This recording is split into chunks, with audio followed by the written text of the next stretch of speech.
हरि ओम. श्री विष्णू सहस्रनाम. श्रीराम कोल्हटकर यांनी केलेले निरूपण. अनादि निधनहा, ज्याला जन्म किंवा मृत्यू हे दोन्ही विकार नाहीत, किंवा ज्याला आरंभही नाही म्हणून अंतही नाही, असा हा भगवंत, असा या नामाचा अर्थ आहे.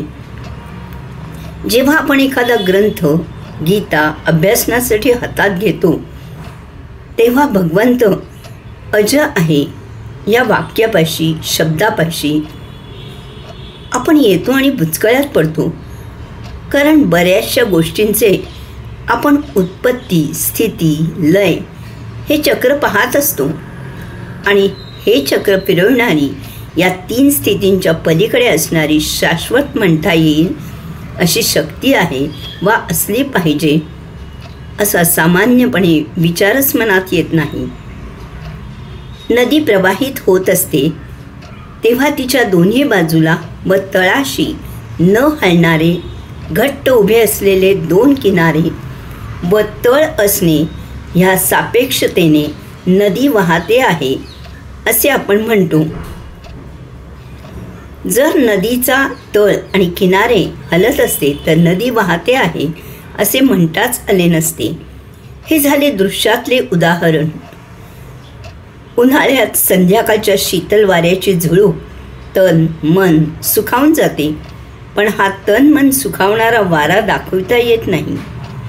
अनेक उपकरणे आपल्या शक्तीने चालवून स्वतः अदृश्य असणारी वीज दाखवता येत नाही.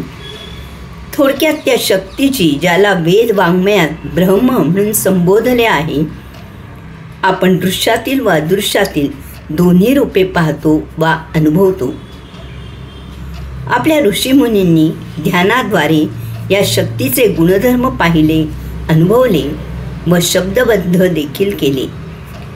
आजच्या शास्त्रज्ञांनी वैज्ञानिक उपकरणांद्वारे जाणून घेतले.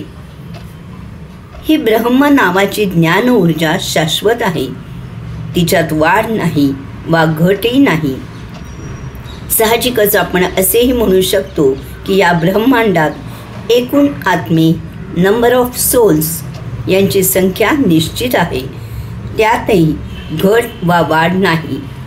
फार तर आपण मागील जन्मी पशु, पक्षी, वनस्पती या रूपात व्यक्त झालो असू, आणि या जन्मी मानव देह लाभण्याचे भाग्य लाभले असेल. भगवद्गीतेतील 2ऱ्या अध्यायातील 17व्या श्लोकात भगवंत हेच म्हणतात की, हे अर्जुना, ज्याने हे सर्व दिसणाऱ्या सर्व वस्तू व्यापल्या आहेत त्याचा नाश नाही, हे तू लक्षात ठेव. त्या अविनाशीचा नाश कोणीही करू शकत नाही. इतर अनेक नामांप्रमाणे हेही नाम आपल्याला विचार करायला प्रवृत्त करते, हेच खरे. ओम तत्सत त्वम असि.